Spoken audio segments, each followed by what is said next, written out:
Welcome to the Spirited Agent Podcast. We're pouring wisdom and sipping success one episode at a time. The Spirited Agent was created to empower agents to navigate the ever-evolving world of insurance and grow their business. Grab your glass and let's get inspired to protect your clients from the unknown.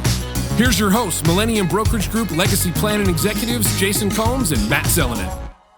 Hey everyone, and welcome back to the Spirited Agent. Today it's just Jason and I, and we're going to be discussing disability insurance. So with that said, Jason, you want to get into what we're drinking today? Yeah, so we've got a bottle here, Four Roses. I think it's one of the more undervalued bourbons in the marketplace. You know, it's always very consistent. You know, it's very, very reasonably priced. I think this is a barrel strength bourbon here. So It's a little uncommon, so a little something unique. You know, Matt, you and I had an opportunity to go up and tour Four Roses, almost a couple years ago. 2-3 years ago. One of the stories they told on the tour was how they came up with the name Four Roses. The guy that was making this whiskey, he proposed to this lady, and she said, well, you'll have my answer tomorrow. And if I show up at this, I think it was like a ball that they were going to, and I have four roses pinned to my chest, my answer will be yes. And if I show up and I don't have that, then my answer is no. And so the next day they go to this ball and she shows up with the four roses. And obviously we have Four Roses whiskey ever since. I wonder how much whiskey he was drinking between that time frame of not getting that answer. Yeah. Getting a little nervous there. Getting a little nervous. Yeah. Cheers. Cheers. This is 120 proof. It's a high proofer. And this one is one of the cool things about Four Roses, and they talk about a lot, is they have 4 or 5 different yeast strains. But if you get a single barrel in their single barrel program from like a liquor store where they go up there and pick, they have the barrel strength ones, and those can be from any of their 9 mash bills.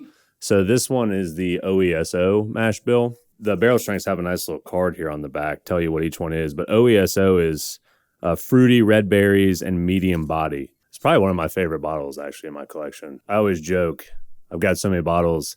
If you see more than 1 or 2 drinks missing, those are the bottles I like. This one's about half done. So Matt, you specialize, you kind of run our DI division here at Millennium, and you've been doing this for a number of years now, specialize in disability insurance. So, you know, just kind of give us the landscape of the marketplace, you know, some of the things that you're seeing out there. Yeah, absolutely. So I got my start here at Millennium in disability insurance. Back in 2014, we were doing a lot of work with physicians. I would say landscape's changed pretty dramatically, but the product offerings really haven't changed all that much. So we've seen a lot of carriers come and go in the disability marketplace. And now we have a couple different carriers, Principal, Standard, Mass Mutual. You bring up an interesting point here. You mentioned a few different companies. You know, we represent about 30 different insurance companies. You only mentioned a few that are in the disability. It doesn't seem that there's a ton of carriers in the space. Is that accurate? That's accurate. Probably 5 to 6 main consistent players like Principal, Standard, Emeritus, Guardian, and Mass Mutual. And then MetLife was in there for a long time, and then Ohio National for a short time. But other than that, it's really been those 5 or 6 main players the entire time. You talk about the physician marketplace, and I know a big chunk of what we do is with doctors. But what other professions should be considering disability, and who else do you work with? I think really any profession could consider disability. If you become disabled, it replaces your paycheck. I mean, that could happen to anybody, but some of the main arenas, or I would say the main purchasers, would be physicians, attorneys, dentists, and then business owners are very popular as well. Okay. So small and large, that can be done a multitude of ways. But a lot of times business owners aren't covered under a workers' comp plan, or they're kind of sectioned off in their own category and need to look at an individual plan, whereas the rest of their company may be under group. But those are the main areas, mainly due to the fact that, I mean, physicians get hit up starting as students. Yeah. People are coming in talking about disability insurance. They're told you need disability from day one of starting their becoming a physician journey. Attorneys get they get that a little bit. I actually was talking to an old colleague of mine, and he was saying, I didn't have anybody say anything to me about this while I was going through law school. And I think this is like a huge missed opportunity here.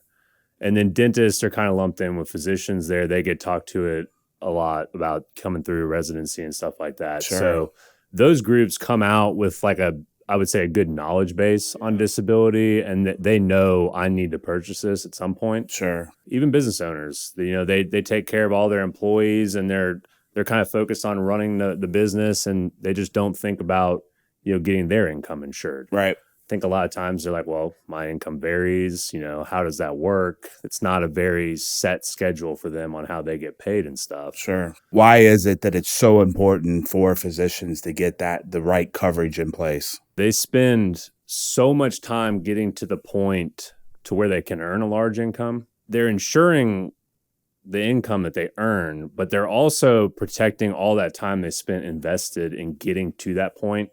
So they go through 4 years of undergrad, then 4 years of medical school, and then another 4 years of residency. And some of them even go into a fellowship. I think it's a good fit for physicians because it's protecting all that time invested. Right. Yeah. I mean, it's also protecting their livelihood after that. And they're very high income earners. Right. A lot of them come out of medical school with a lot of debt. I've seen physicians with debts as high as like $550,000 from medical school. Disability is used to pay that back if they were to become disabled. And a lot of carriers are actually now doing student loan riders because the debts are so high on some of these specialized occupations that they'll actually set, for a higher premium, they'll set aside a benefit on this policy to pay your student loan. Let's say you're fresh out in practice and you've hardly made any money and something happens to you and you become disabled.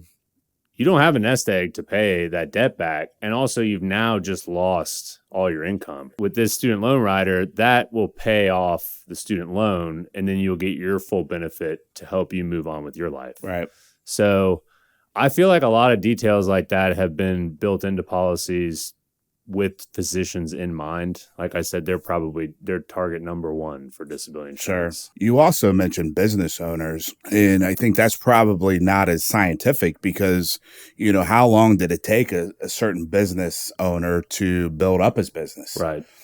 Some capacity, a lot of business owners don't really hit their stride till they're 50, maybe even 60 years old. As you're starting your business out, once you can begin to pay yourself, if you can set a certain amount aside to pay yourself, then it would be a good time to purchase a policy. You set that on payroll, whether you're taking an owner's draw at the end of the year or something like that. At least then you have a basis to say, hey, insurance carrier, I am making $3,000 a month. Please underwrite me for a benefit on this amount. It's important to think as your income increases to reevaluate that as well. The number one cause of disability is musculoskeletal, and that is mainly back pain. Okay. The number two is actually cancer and illness. Disability is really insuring a lot of the unknowns. So, something that could happen. We were talking earlier, if I couldn't work in insurance, I might just go buy a couple mowers and start mowing grass. And I kind of agree with you. I enjoy mowing grass. And in that scenario, that's great. But we're kind of discussing what you would do different than insurance, not what would happen to you if you were to become disabled. Right. Because, if something happened to you that knocked you out of doing insurance today, that would be very serious. And disability is designed to replace income, not necessarily what you were doing. I think most people think about a disability that would happen to them related to their actual job. It doesn't necessarily mean that it happens while you're working. It could be something that happens in your personal life as well. Let's say you're out, you enjoy playing pickleball because everybody loves playing pickleball nowadays. Sure. You talked about spinal issues. I mean, playing pickleball, you could have a ruptured disc. Let's say you slip or rupture a disc and you're out, 9 to 10 months plus, and you were working a physical job. At that point, I mean, you could file a claim on your individual policy and get paid. Sure. There's a waiting period. So most time that's 90 days, but that's still like 6 months of getting paid. Sure. An income versus just sitting at home, not working. Yeah. Whereas that was completely out of work. You were just playing that with your buddies. Sure. And then now you're getting reimbursed essentially for your missed income. In today's environment, there's so much emphasis on having a financial plan? Why is having the right type of disability coverage so important to just the foundation of a financial plan? You could argue that it could be the first piece in a financial plan, because without income, none of your other pieces in your financial plan are going to fall together. I think the main issue with disability is people are like, well, it's not going to happen to me. And we all have those thoughts. Absolutely. I have that thought pertaining to a lot of things. Anytime I see something bad, well, that's not going to happen to me. I wouldn't say it's going to really add to your financial plan as much as it's going to protect what your financial plan is designed to do. So if you've purchased a disability plan early on in life and something happens to you and you've put other steps in process there, you can at least fund those or moving forward to some degree. The whole plan is predicated on your ability to earn an income. Yeah. And so disability is protecting that ability to earn an income for yourself and for your family. Choose your hard. Buying insurance and paying the premium, having a conversation with a qualified person like yourself, that's not an easy thing to do. It's hard. It's a hard decision to make. It's hard to come out of pocket, and that's an opportunity cost. You could spend that money on something else, but choose your hard, because if something does happen and you lose that income, it's going to be significantly harder for your family to continue on.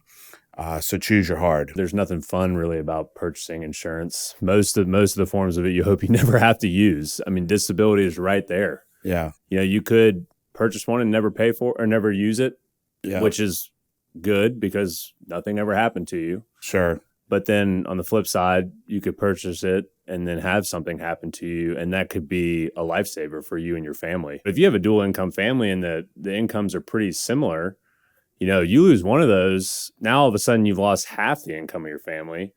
And then on the other hand, if you have a single income family and that person goes down, now you have lost all income. Right. And so that's like a catastrophic event. One of the things that we've talked about this on the podcast before, one of the things we do, we have a partnership with the American Medical Association Insurance Agency, and we do some educational events for them. And you all just did one on the topic of disability for a lot of their younger physicians. And a big piece of what you guys talked about on that event was some of the misconceptions around disability and some of the things there. So talk a little bit about, the misconceptions in that marketplace. A main one would come down to the definition of disability, and that's how it will pay out. So the way a disability policy works is you have a monthly benefit, and that's if you become disabled, they'll pay you X benefit per month, kind of like a paycheck works. If you are disabled, you have to satisfy elimination or a waiting period. That's usually 60, 90, or 180 days. So from day of claim filed or usually day of disability, you start that waiting period, then benefit pays out. There's a couple different ways that they define disability. You have true own occupation, and that covers exactly what you do in your job. So if we can't do insurance anymore, but we can do something else, we'll get paid benefit. And then you have an any occupation definition, and that basically says, that's kind of what I would call the hit by a bus scenario. So in any occupation, if you get hit by a bus, you can't work in any occupation, it's going to pay benefit then. But if you can go work in another occupation, you're not going to get benefit per se. The residual rider is a partial disability benefit. So if you lose a portion of your income, it'll kick in to make you whole again. So it's partial disability on that. And then you've got a cost of living adjustment rider, which pays a 3 or 6% increase if you're on claim. So that rider is a paid rider. And if you go on claim, every year you're on claim, you'll get an increase of either 3 or 6%, depending on which one you choose to your benefit. And that's just to keep up with cost of living.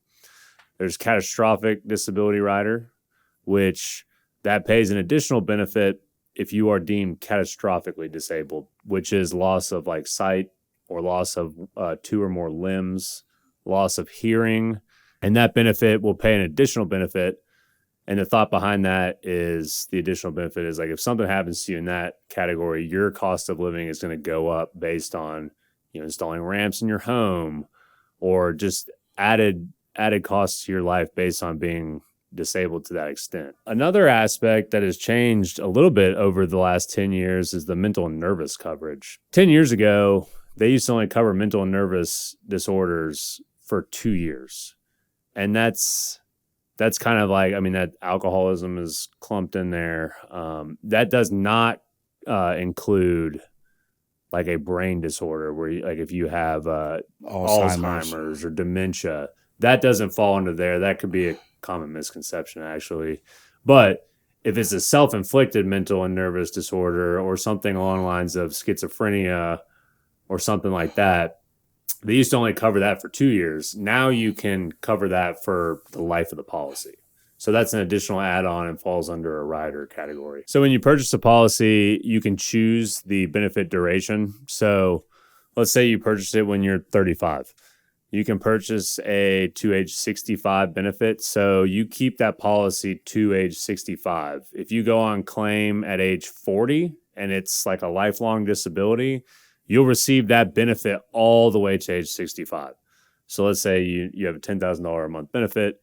You're going to get paid $10,000 a month for 20 years to age 65. And there's also lower benefits. You can usually purchase a 2, 5, or 10-year benefit as well. So your benefit period is how long the policy will pay out if you go on claim. Probably biggest misconception just goes back to what we were talking about a minute ago is it's not going to happen to me. Yeah. I don't know the exact statistic, and I'm not sure how accurate the statistics always are in the insurance industry, but I've always seen 1 in 4 people will suffer from a disability, and that time frame I think is like from 9 months to 3 years long. Statistically, it's going to happen to 1 in 4 people for some period of time. Yeah. And I know, in today's age with inflation and everything, a lot of people, I don't know what the statistic on that is, but live paycheck to paycheck. If you go 9 plus months without a paycheck, that's going to be serious hurt. Everybody does. They think, well, it's not going to happen to me. The better question, what are the consequences if it does happen to me? Right. When are you going to lose your insurability? Mm-hmm. Especially in the life insurance space, we get the call as the customer, as the agent, as the customer's leaving the doctor's office and they got, just diagnosed with type 2 diabetes or, something going on in their medical history. And then that's when they want to try to get insurance. What do you see? Do you see the same thing in the disability marketplace? It's similar in the disability marketplace. And the life insurance side, that applies a rating a lot of times. On the disability side, a lot of times what you'll have is an exclusion. Yeah. So if you come into underwriting and you've seen a chiropractor a bunch because you have a bad back, they're probably going to exclude your spine. We have seen a lot of type 2 diabetes, I feel like, in the last 3-4 years. Sure. That's probably a whole nother rabbit hole discussion on what's causing that. Sure. We'll stay out of that. It's not the bourbon. We know that for sure. I don't have it. Maybe this is keeping me clean. Right. But we've seen a lot of type 2 diabetes, and usually that is a rating. So there are ratings on disability. So you can purchase disability up to your late 60s.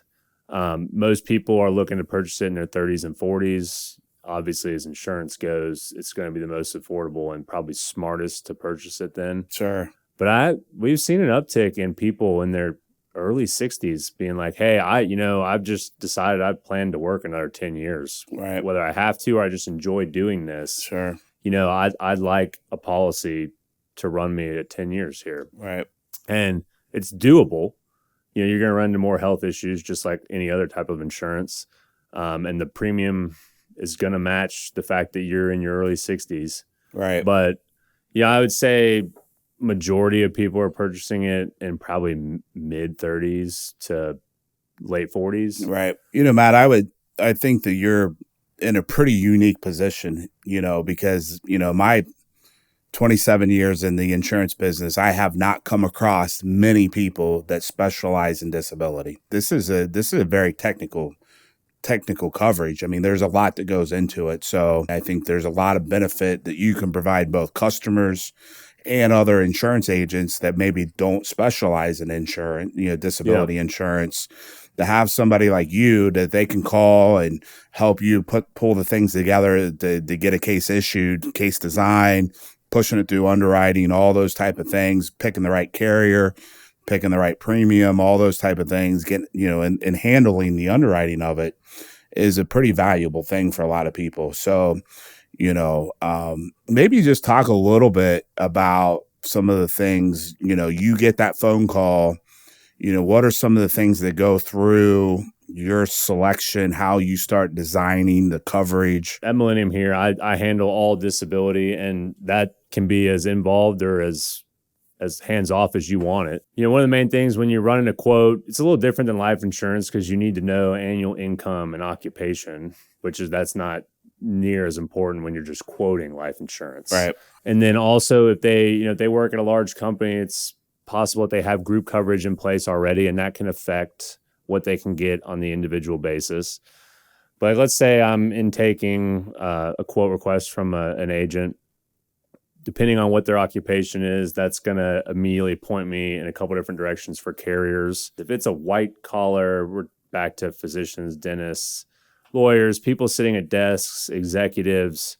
That's going to go to the traditional carriers. A lot of times there's a few set things I put on those policies. I always put true own occupation, still working, and then a residual rider, which is a partial disability. So if you've lost, I think it's with most carriers over 30% of your income. Sure. The policy will actually kick in to make you whole again.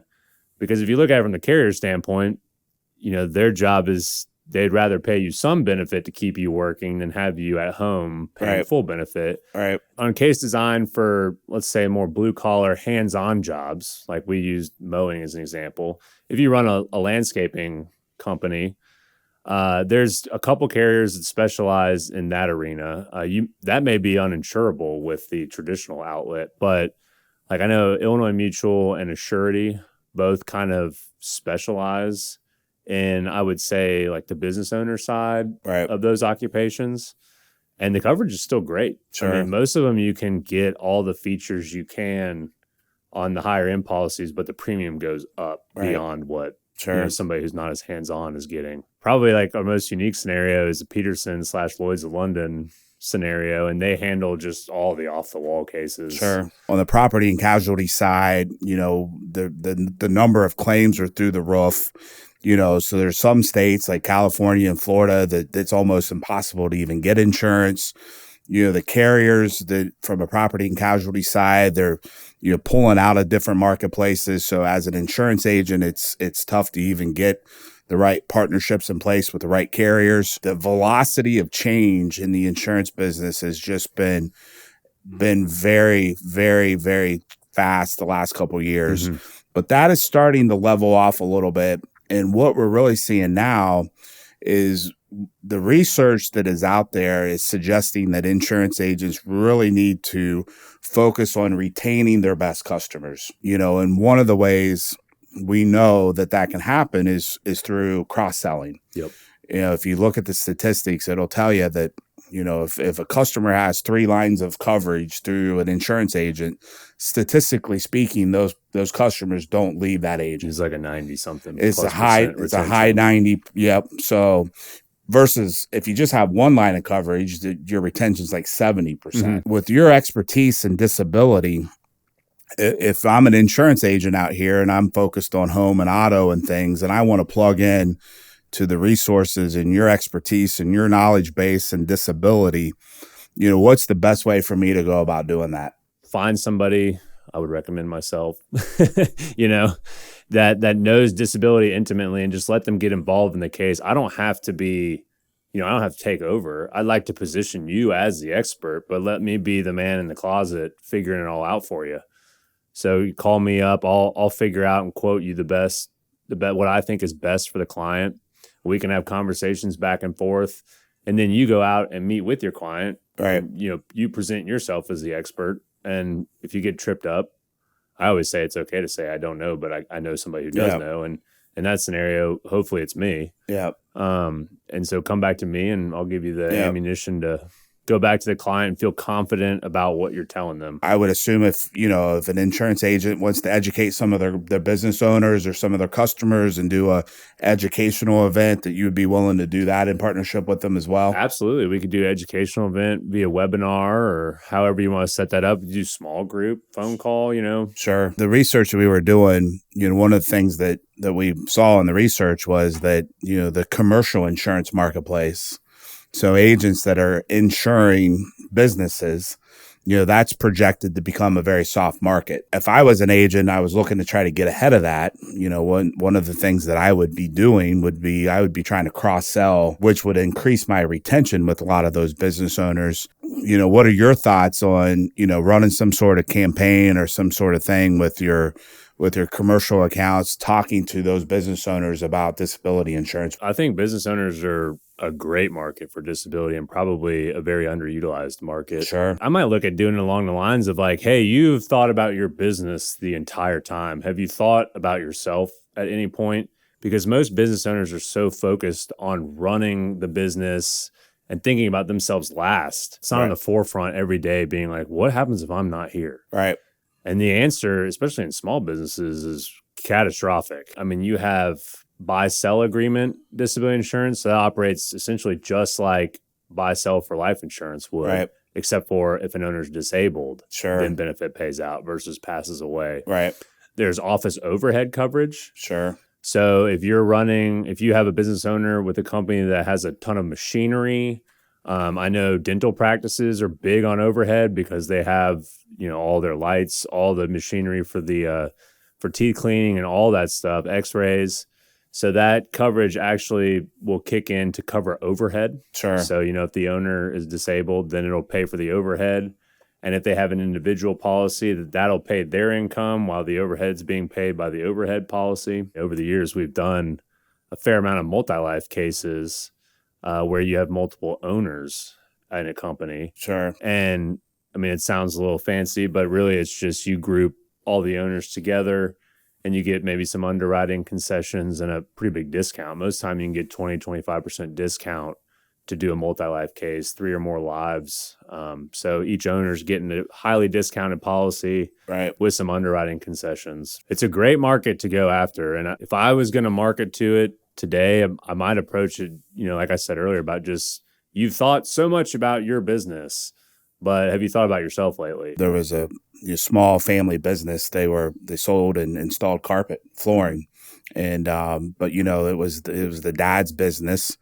And yeah, like 3 boys that all worked in the business. And so family run organization. And, they were a staple in the community for a long period of time. But there was a disability at with the dad.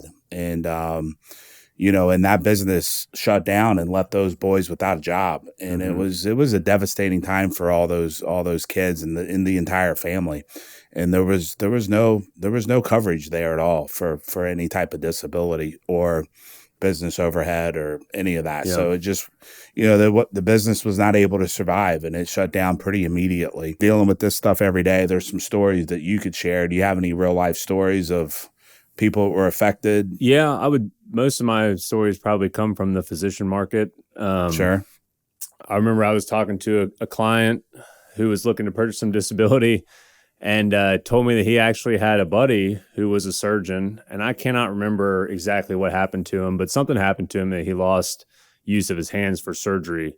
And it wasn't for good. It might have been tremors or something, but he was no longer able to perform surgery. But he actually liked to travel out west. That was kind of his passion, was going out west and fly fishing. So since he could no longer perform surgeries, he filed his claim, got benefit paid out to him for being a practicing physician. He actually moved out west to Montana and became a fly fishing guy. Oh, wow. So he's out there getting paid from his prior life as a physician, and now he's, in his mind, retired. Sure. And fly fishing every day for fun. Yeah. And taking people and earning income on that as well. If a disabling event, especially a lifelong one, happens, there's going to be a shift in your life from that moment forward. But in that person's case, they kind of took it from, here's a bad event to, I can still do something I love. So let me move on. Right. Get paid from my previous life and all the work I put in there and shift it to something else that can give me passion and, life. Sure. Being in Nashville, obviously a big industry in this town is the music business. Do you come across some entertainers? That goes back to, we mentioned Peterson earlier. Sure. That arena, professional athletes, entertainers, even semi-pro athletes can all purchase disability, but that's its own separate its own market. There. Yeah. Yep. So that's going to fall under a Lloyd's or London cover holder, which we use Peterson. And then the other side is that they will also underwrite people with medical issues. So a lot of times I get a client who's been declined with somebody else. I'll take those clients to Lloyd's of London, and their underwriters will, look at, even though they've been declined, they see that, they'll look at it and they'll write an exclusion on that there, and they'll still offer coverage. Right. Whereas most carriers would just look at it and be like, we don't want this risk. Sorry. In some scenarios, the premium is higher because of that, but it's not as bad as some people might think it would be. Yeah. Here in the United States, insurance is regulated by each individual state, and most of the coverages are pretty much very similar across the board, whether you're dealing with life insurance or disability or annuities or property and casualty. The coverage itself is pretty well defined. So what I take from this, Lloyd's of London is basically a way to go outside of the norm, and they almost create individual insurance policies based off of the need. Exactly. Yeah. With normal disability, now it's up to about $30,000 a month on one policy. That's the most you can That's get. the most you can get. And then you may be able to take two carriers and have them participate together up to $40,000 a month. Yeah. But Lloyd's of London, I've seen as high as $200,000 a month benefits for disability. Sure. And then on top of that, after it pays out for 5 years, they'll pay like a $10 million lump sum. You remember Anthony Kim, the golfer? It was like late 2000s. Yeah. I don't think any of this is official, but the word on the street was he never came back to golf because he had a large Lloyd's of London policy. Okay. And I believe he hurt his back or tore his ACL, one of the two. When he possibly could have made his return, I mean, he would have lost that benefit if he came back to work. Sure. The rumor was that he had such a large disability benefit that he had a hard time weighing, should I try going back to golf or should I just keep this benefit? Sure. Because I got paid out for that. Right. So, yep. I mean, they're insurable for disability. Kanye West when he had his freak out however many years ago, and he canceled his entire tour, I know that was insured. I think under like a Lloyd's of London disability policy technically, and that had to pay out to cover all those ticket sales and stuff. So it gets pretty unique. Obviously, some very interesting topic that we covered today. Mm-hmm. Obviously, you got a lot of insight in this, been doing it a long time, got a lot of expertise. So if our viewers have any questions or comments, put those out there. We'll be taking a look at those, and we'll get back to you with any responses we may have. But hit us up with anything you may have, any comments that you may have out there. Thanks for your all's time. Thank you.